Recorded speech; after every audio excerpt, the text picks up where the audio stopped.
yesterday because of the question that I posed to the minister in regards to public interest, in regards to the electricity issues some months back, that this country was in darkness for almost 20 hours.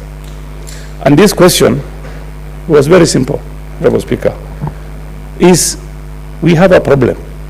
Is this problem going to repeat? What caused this problem? Who is going to pay that cost? Today, the Cabinet Secretary is not here to answer those questions, unfortunately. Honorable Speaker, I would also want to support what Senator Kathuri has said. A widow from Marsabit asked me, she lost her husband about 3 years ago, Jinia Guyo from Marsabit.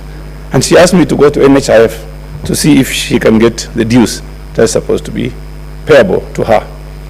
When I went to NHIF, I was referred back to Ministry of the Treasury.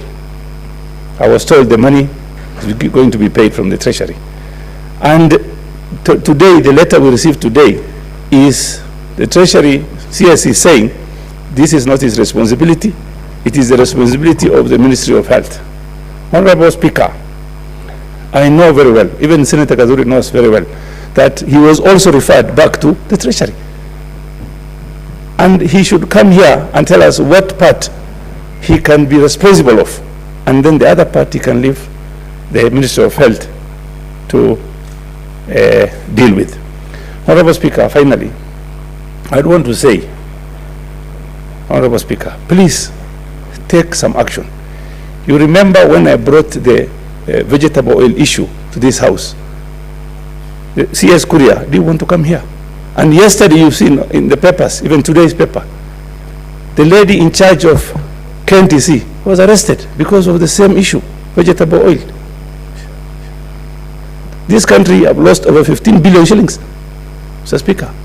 When you see the CSS refusing to come here, there must be definitely something they are hiding.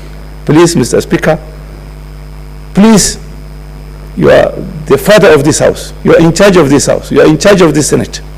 We look at you and see if you are going to take some action. Thank you very much, Honorable Speaker. Kindly take some action. Sansan. Senator Richard Onyok. Mr. Speaker, I want to say thank you for allowing me to also talk about this issue. Mr. Speaker, it's very clear that the responsibilities of a senator, other than all the other issues we handle, is a matter of legislation. Mr. Speaker, the other issue that the Senate deals with is a matter of oversight. I've just come in this morning expecting the CS to be here. And I've just found he has not appeared. In fact, Mr. Speaker, I'm quite disappointed because Dr. Ndungu was my lecturer in the University of Nairobi in the class of economics. And he always used to say that you must be responsible and you always must be on time, because those are the qualities of good leadership. I'm quite surprised that he hasn't come. The question I was actually going to ask, or which I had asked on the order paper, Mr. Speaker, is about him telling me whether the government has a G2G agreement which was signed when the negotiations for the purchase of the oil was taking place.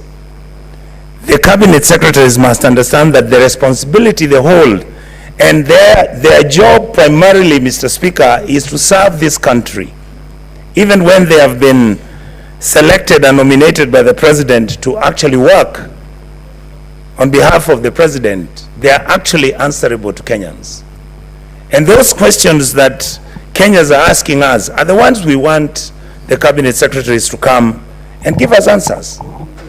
And that is how democracy that's how democracy is designed. Our democracy is designed, and again, I've just listened to one of my colleagues say that actually this is the issue of cabinet secretaries coming to this house to answer questions was something that President William Ruto personally engaged himself in. And particularly after the ruling, Mr. Speaker, it means that this is something that is now going to take place in this house, and this is a responsibility of the cabinet secretaries. I would really want, Mr. Speaker, for you to put your foot down. I would want our colleagues to realize that we are